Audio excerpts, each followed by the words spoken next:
The rain fell in sheets, cold and relentless, mirroring the downpour inside her. Elara huddled deeper beneath the inadequate shelter of a thick pine, the rough bark pressing against her back. Her cloak, soaked through hours ago, clung to her like a shroud. Tears tracked paths through the grime on her cheeks, mingling with the cold spray from the branches above. She was alone. Terribly, utterly alone. The forest, dense and indifferent, seemed to press in on her, its gloomy silence broken only by the drumming rain and the frantic beating of her own heart. Weeks ago, her world had been smaller, contained within the rough-hewn walls of their cabin. It hadn't been a perfect world, not by any stretch, but it had been hers. It had held Thomas, his quiet strength, a steady anchor against the vast, indifferent land. It had held the promise of a future, small and uncertain, but theirs together. Then, the fever had taken him. Swiftly, brutally, leaving her numb and adrift in the sudden silence of the cabin. Grief had hollowed her out, a physical ache beneath her ribs. She hadn't been able to stay. The cabin was a tomb of memories, every object a sharp reminder of what was lost. The nearby settlement offered little solace, only pitying glances and the unspoken question of how a woman alone would survive the coming winter. Some offered platitudes, others thinly veiled warnings about the dangers of the frontier. None offered genuine help, not the kind she needed. Her small store of money dwindled. Fear, cold and sharp, began to prick at the edges of her sorrow. She sold what she could, packed a meager bundle, and simply walked away, following a vague notion of reaching a distant town, though the miles stretched ahead like an impassable chasm. The forest had seemed a daunting but perhaps faster route, a tangled wilderness that promised concealment from judging eyes if nothing else. But the rain had come, and with it, despair. She was lost, cold, and her small supply of food was running low. The future she'd fled towards felt less like a destination and more like another form of endless, empty distance. She pulled her knees tighter to her chest, burying her face in her arms, trying to shut out the relentless chill and the crushing weight of her isolation. The forest floor was a bed of damp leaves and mud, seeping through her worn trousers. She shivered, not just from the cold, but from the profound vulnerability that clawed at her. What little strength she had possessed seemed to have drained away with the rain.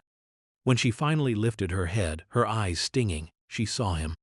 He was a shadow against the shadows of the trees, standing perhaps 20 yards away, a native man. Tall, lean, wrapped in deerskin and what looked like a faded blanket, his hair dark and wet against a strong, angular face. He held a rifle, its dark wood gleaming faintly in the weak light. His eyes, dark and steady, watched her. There was no expression she could decipher, no threat, but no obvious comfort either. Just watching. Elara froze, every instinct screaming danger. The stories she'd heard in the settlement, whispered around crackling fires on cold nights, flooded her mind. Tales of raids, of violence, of savages. Fear, primal and sharp, cut through her grief. She couldn't run, her legs felt like lead. She could only stare back, her breath catching in her throat, waiting. He didn't move. The rain slicked his hair, dripped from the brim of the soft leather hat he wore. He was still, unnervingly still, like another part of the ancient forest itself. The silence stretched, thick and heavy between them, punctuated only by the continued drumming of the rain on leaves and the pounding pulse in her ears. Slowly, deliberately, he lowered the rifle. He didn't rest it against a tree or sling it over his shoulder. He simply held it pointed downwards, a gesture that seemed less aggressive, though not overtly welcoming. Then, even more slowly, he turned his head, glancing at the sky, then back at her. He raised a hand, pointing away, deeper into the woods. She didn't understand. Was he telling her to leave, to go in that direction? Her mind, clouded by fear and exhaustion, struggled to process his silent message. She swallowed, her throat dry. He took a single step towards her, then stopped, seemingly assessing her reaction. When she flinched almost imperceptibly, he stopped again, his body language conveying a strange mix of caution and something else she couldn't name. He pointed again, his gesture more insistent this time, then turned his back to her, walking slowly in the direction he'd indicated. He didn't look back, he simply moved, disappearing into the dense undergrowth as silently as he had appeared. Panic warred with a flicker of something else, curiosity perhaps, or a desperate, irrational hope. What did he want? Was this a trap? The stories warned of treachery, but he hadn't attacked. He had shown himself, lowered his weapon, and pointed the way, away from the open, rain-lashed space she occupied, towards what? She hesitated for a long moment, the cold rain seeping into her bones. Staying put offered only continued misery and exposure. Going with him was a risk, a terrifying one, but maybe, just maybe, it offered a chance. A chance at shelter, at warmth, at something other than dying alone and cold in the woods. The sheer weight of her despair tilted the scales. She had nothing left to lose. Gathering her soaked cloak tighter, Elara pushed herself to her feet. Her legs ached, stiff from the cold. She gripped her small bundle and started walking, following the barely discernible path he had taken, her heart still hammering against her ribs, a drumbeat of fear and desperate hope in the sodden silence of the forest. She walked for what felt like an eternity, though it couldn't have been more than 30 minutes. The forest floor grew thicker with pine needles, cushioning her steps. The warrior remained just ahead, a silent guide she could occasionally glimpse through the trees. He maintained a steady pace, neither rushing nor lingering, as if certain she would follow. The air grew colder, carrying the scent of pine and damp earth. The sounds of the forest began to assert themselves over the rain, the rustle of unseen creatures, the creak of branches in the wind. Elara felt a strange mixture of terror and awe. She was utterly dependent on this silent, unknown man, following him deeper into the wilderness, leaving behind the last vestiges of the life she had known. They reached a small clearing, partially sheltered by a cluster of ancient towering trees. At the edge of the clearing was a small, low structure, dug partly into the side of a gentle slope, covered with sod and branches. A wisp of smoke curled lazily from a small opening in the roof. A dwelling. Simple, almost hidden, but undeniably shelter. He stopped just outside the entrance and stepped aside, a silent invitation. Elara approached cautiously, her hand hovering near the small knife she kept tucked into her boot, a useless weapon against a rifle, but a small comfort nonetheless. The entrance was low, requiring her to stoop. Inside, the air was warmer, dry, and thick with the smell of wood smoke and something else, something earthy and unfamiliar. A small fire crackled in a central hearth, casting dancing shadows on the packed earth walls. The space was small, perhaps 10 feet by 12, but it felt enormous compared to the oppressive wilderness outside. Skins covered parts of the floor, and a few simple wooden bowls and tools lay near the fire. The warrior entered behind her, closing the low entrance with a woven mat. The sudden dimness, punctuated only by the firelight, was startling. He moved towards the fire, kneeling without a sound, and added a few small pieces of wood. The flames licked higher, chasing away more of the gloom. He didn't speak, didn't look at her directly for a long moment. He just tended the fire, his movements economical and purposeful. Elara stood awkwardly near the entrance, unsure what to do, where to look. She felt exposed, vulnerable, even inside this small, warm space. Finally, he stirred. Without a word, he gestured towards the opposite side of the fire from where he sat. It was an invitation to sit, to share the warmth. Hesitantly, Elara moved forward, sinking onto the soft deerskin. The heat from the fire was a revelation, easing the deep chill in her bones. She held her hands out, letting the warmth soak into her frozen fingers. She risked a glance at him. He was watching the fire, his face impassive in the flickering light. She noticed a cut on his cheek, dark against his skin, and a tear in the fabric of his blanket near his shoulder. He wasn't untouched by hardship either. He reached for one of the wooden bowls, dipped it into a clay pot near the fire, and offered it to her. It held a thick, fragrant stew. Her stomach rumbled, a loud, embarrassing sound in the quiet space. Hunger, long suppressed by grief and fear, asserted itself fiercely. "Thank you," she murmured, her voice hoarse from disuse. He gave a slight nod, his eyes meeting hers for just a fleeting second. In that brief exchange, she saw not judgment, but perhaps a flicker of recognition, or simply the quiet acknowledgement of one human to another in a harsh world. It wasn't much, but it was more than she had received in weeks. She ate slowly, savoring the warm, savory stew. It tasted of roots, perhaps some small game. It was the best thing she had eaten since Thomas died. He ate, too, from his own bowl, slowly and silently. When they finished, he took her bowl and set it aside with his. He then rose and, with surprising gentleness, gestured towards a pile of softer skins in a corner away from the fire. It was clearly meant for her. Elara hesitated. Sleeping in the same small space as a stranger, a man from a culture she had been taught to fear, it felt wrong, dangerous. But the fatigue was a heavy cloak, and the prospect of sleeping in warmth and dryness was intoxicating. She looked at him. He offered no pressure, no expectation, just the quiet offer of rest. "Are you?" she began, then stopped, unsure how to ask. Was he staying? Was this his home? Was she a prisoner? He seemed to understand her unspoken question. He shook his head slowly, indicating that he would not join her there. He would stay by the fire. The gesture was clear, respectful. With a grateful, weary sigh, Elara moved to the skins. They were soft and smelled faintly of smoke and wilderness. She lay down, still fully clothed but feeling the luxury of dry warmth against her skin. She watched him for a moment by the fire. He sat cross-legged, his rifle leaning against the wall nearby, his profile etched against the firelight. He wasn't watching her. He was simply present, a silent, watchful presence in the small dwelling. Sleep came quickly, deep and dreamless, the first true rest she'd had since the fever took Thomas. She slept feeling vulnerable, yet strangely, inexplicably, safe. The next morning the rain had stopped. The forest outside shimmered, alive with the scent of wet earth and pine needles catching the sparse morning light. Elara woke to find the warrior gone from his spot by the fire.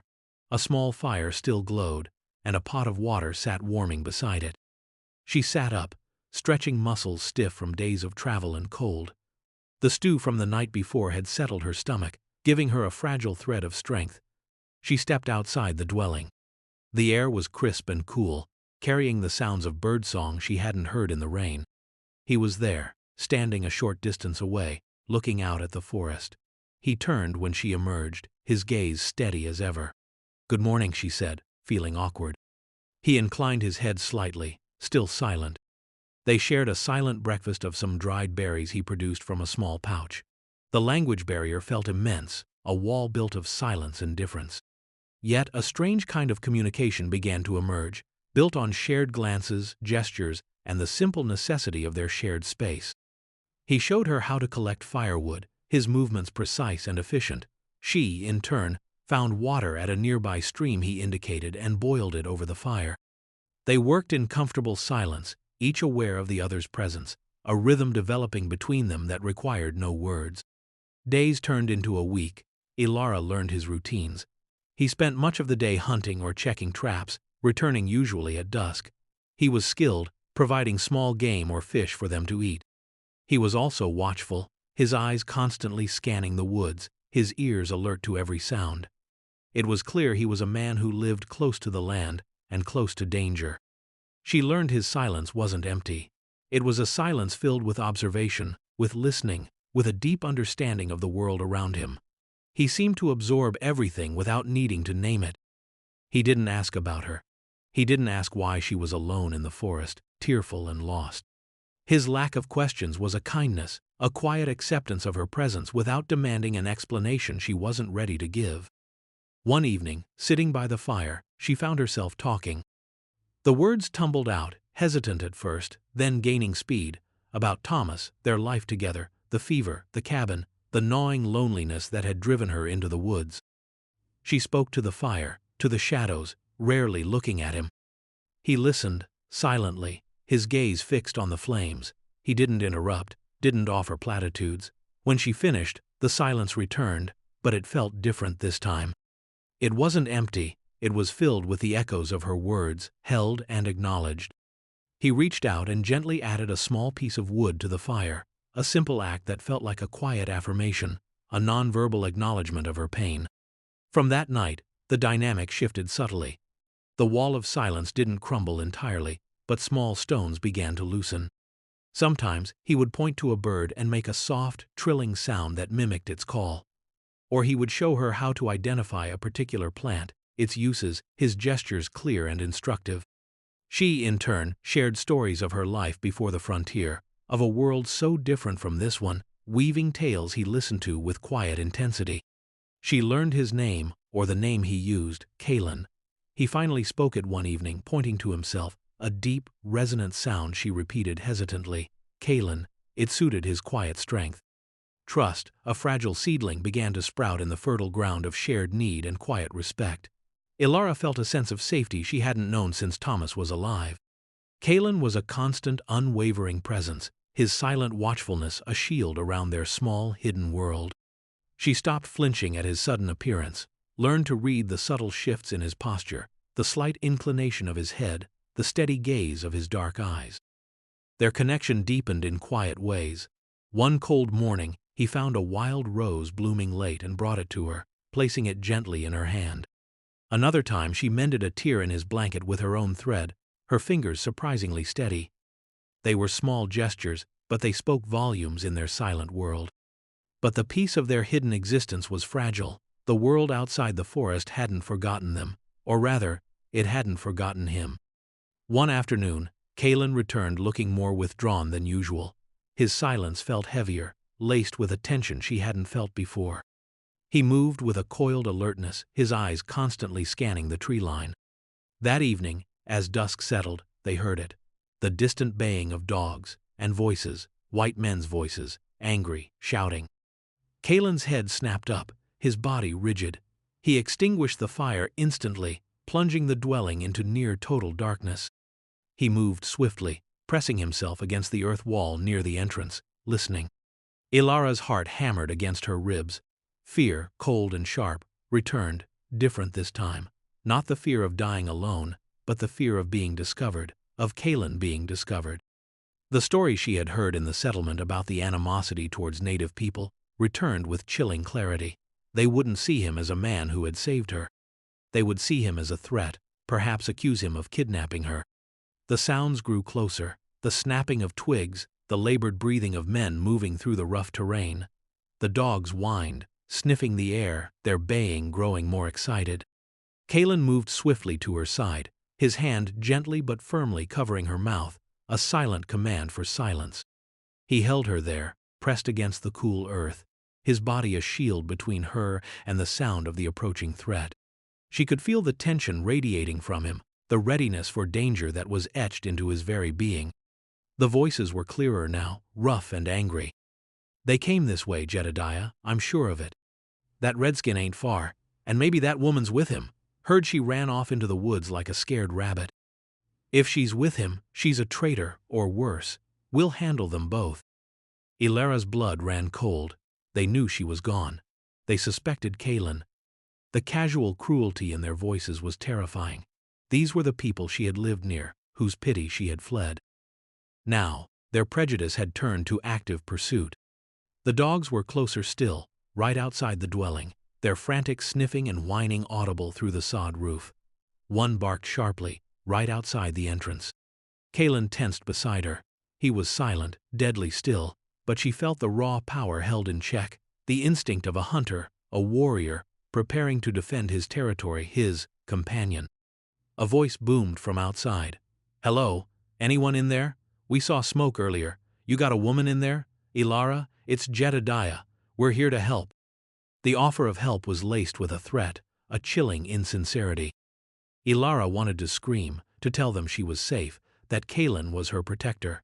But Kaelen's hand remained firm on her mouth, his eyes meeting hers in the near darkness. In his gaze, she saw not fear for himself, but a fierce, protective resolve directed solely at her. He was telling her, without words, that silence was their only weapon now. He slowly, carefully, released her mouth. He moved towards the low entrance, knife drawn. He wasn't going to hide, he was going to face them. Panic flared in Elara's chest. She grabbed his arm, whispering frantically, No, Kaelen, don't. There are too many. They'll kill you. He looked at her, his dark eyes intense. He gently placed his free hand on her cheek, a gesture of profound tenderness in the face of imminent violence. Then his gaze flickered towards the back wall of the dwelling. It was a silent question, a silent plan. There was a small opening there, barely visible, a secondary escape route he had shown her, but never mentioned using. He wasn't going to fight them all head-on inside the confined space. He was going to draw them out, create a diversion, give her a chance to escape. He squeezed her hand, a silent promise, a silent goodbye, or perhaps a silent wait. Then, with a deep breath that she felt rather than heard, he pushed aside the woven mat and emerged into the twilight, knife in hand, a lone figure stepping out to face the baying dogs and angry men. "Jedediah," he called out, his voice surprisingly strong, devoid of fear, though accented and deep. It was the first time she had ever heard him speak more than a single word. The sound was powerful, startling, a challenge thrown into the tense air. There was a moment of stunned silence from the men outside. They hadn't expected him to emerge, or to speak their language, however imperfectly. "Well, looky here," a voice sneered. "Thought you'd hide, Redskin. And where's the woman? Did you kill her?" "She's safe," Kaelen replied, his voice steady. "She not here." Lies, spoken to protect her. Tears welled in Elara's eyes. He was risking everything for her, the woman he had found crying in the rain. "You're lying," Jedediah shouted, anger flaring. "Get him, boys. Check the shack." There was a scramble outside. Dogs barked, men shouted. Elara heard the sounds of movement around the dwelling, the rough handling of the entrance mat. "Go," she heard Kaelen shout, closer than she expected, near the back wall. His voice was raw with urgency. He was distracting them, drawing them towards him. This was her chance. With trembling hands, Elara fumbled for the small opening Kaelen had shown her. It was narrow, barely wide enough for her to squeeze through. She pushed, scraping her shoulders and hips against the rough earth and roots, scrambling out into the damp, twilight air on the other side of the dwelling. She stayed low, hidden by thick bushes, listening. The sounds of struggle were intense now. Shouts, grunts, the clatter of metal against metal. Kaelen was fighting them. One man against several. She could hear his sharp, indrawn breaths, the sounds of blows being struck.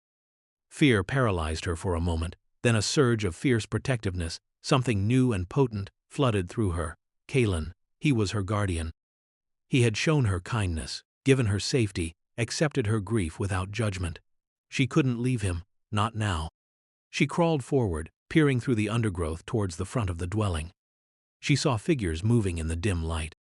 Kaelen was a whirlwind of motion, using his knife with desperate skill, dodging the clumsy swings of rifles and clubs. He moved like smoke, hard to pin down, but he was outnumbered, and they were relentless. She saw one man stumble, clutching his arm. Another cried out. Kaelen fought like a cornered wolf, silent and deadly, his earlier calm shattered by the brutal necessity of survival. Then, Jedediah roared, "Get him down! Shoot him if you have to!" Shoot him! The word struck Elara like a physical blow. No, she couldn't let that happen. She had to do something. Her eyes scanned the ground desperately, searching for anything that could help. Her hand closed around a loose, heavy rock. It was crude, but it was something. She scrambled out from behind the bushes, ignoring the scratch of thorns on her arms. "Leave him alone," she screamed, her voice raw with desperation, throwing the rock with all her might towards the figures grappling with Kaelen. It wasn't a precise throw, but it landed with a thud nearby, momentarily distracting them. All heads turned towards her. "The woman," Jedediah snarled. "She's with him, I told you." Kaelen used the momentary distraction. He broke free from the men, scrambling back towards the entrance of the dwelling, his chest heaving. "Go back," he yelled at Elara, his voice strained. "Run." But she stood her ground, facing the group of angry men, her heart pounding, but her fear strangely muted by a rising tide of defiance. They represented the judgment, the narrow-mindedness, the cruelty she had fled. They saw difference as danger, vulnerability as weakness. Kaelen, the silent warrior, had shown her more humanity than these men who claimed to be civilized. "He saved me," she shouted, stepping closer, putting herself between Kaelen and the men. "He gave me shelter, he's not a threat." Laughter, harsh, ugly laughter. "Saved you, did he?" Jedediah sneered, advancing towards her. "Looks to me like he captured you, brainwashed you." "Step aside, woman, you don't know what you're doing." "I know exactly what I'm doing," Elara retorted, her voice gaining strength. She might have been alone and grieving, but she wasn't weak. She wouldn't be intimidated. He is a good man, better than any of you. Leave this place. Leave him alone. Jedediah stopped, surprised by her defiance. He looked at Kaelen, standing defensively behind her, then back at Elara, his face contorted with disbelief and rage. He raised his rifle. You're choosing a savage over your own kind? The words hung heavy in the air, a stark embodiment of the prejudice she had encountered, amplified by malice. This was the moment, the turning point. She could step aside, let them take Kaelen, return to a life of uncertain safety but undeniable loneliness and regret, or she could stand with him, against the world that judged them both. Kaelen moved then, stepping up beside her, his hand gripping her arm. His silence was gone, replaced by a fierce presence, a quiet power that emanated from him. She with me, he said, his voice low but carrying, a rumble of warning. You go now, leave us. Jedediah hesitated, glancing at his men, who looked wary. Kaelen had already shown he was dangerous in a fight, and Elara's unexpected, stubborn defense had complicated things. They hadn't expected the tearful, lost woman to stand against them, to openly side with the man they hunted. It shifted the narrative, made their claim of saving her look flimsy. A tense standoff ensued, punctuated by the whimpering of the dogs. The men shuffled their feet, uncertain. We ain't forgetting this, Jedediah finally spat, his eyes narrowed with malice. You'll regret this, Elara. You'll regret choosing a heathen. He lowered his rifle slightly, a signal to his men. With sullen looks and muttered curses, they began to retreat, dragging their injured comrade, the dogs following, their tails tucked. Elara watched them go, a wave of trembling sweeping through her now that the immediate danger had passed. The forest silence returned, deeper than before. She turned to Kaelen, her legs weak. He was watching the direction they had gone, his body still tense, but the fierce light in his eyes softening as he looked at her. You were brave, he said, his voice rough. You saved me, she replied, tears filling her eyes again, but these were tears of relief and a profound, unexpected gratitude. Again. He didn't reply with words, but he lifted his hand and gently brushed a tear from her cheek. It was a gesture of such simple, deep connection that it spoke louder than any pronouncement. They returned to the dwelling. The night was long, filled with a different kind of silence, not empty or tense, but watchful, shared. They sat by the rekindled fire, the events of the evening hanging between them, a crucible in which their bond had been tested and forged. They knew the men might return, or that others might come, drawn by the same prejudice and fear. Their small haven was no longer entirely secret. The next morning, Kaelen began packing his few belongings. Elara watched him, her heart sinking. Was he leaving? Leaving her? Now, after everything? He finished packing, securing his rifle. He looked at her, his gaze steady. We must go, he said simply. Not safe here anymore. Elara nodded, understanding, but where would they go? Back to the judgment of the settlements? Deeper into the unforgiving wilderness? Where? She asked, her voice small. He looked out towards the forest, towards the setting sun. West, he said. Further west, find a new place, a quiet place.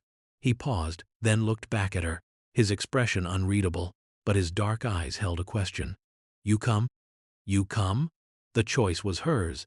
Return to the loneliness of the known, or venture into the uncertain future with this silent warrior who had become her unexpected protector, her anchor in the storm. There was no hesitation. The thought of losing his quiet presence, his steady watchfulness, his unexpected kindness, was unbearable. The life she had known was gone.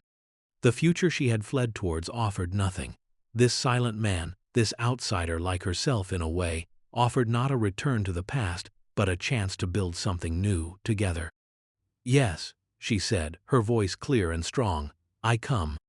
A flicker of something that might have been relief, or perhaps quiet satisfaction, crossed Kaelen's face. He nodded, a single, firm nod. They left the small, hidden dwelling, leaving behind the ashes of the fire and the ghosts of the recent conflict. The forest seemed different now, less gloomy, more like a path to somewhere else. They walked together, side by side, two figures moving into the vast, uncertain landscape of the American West.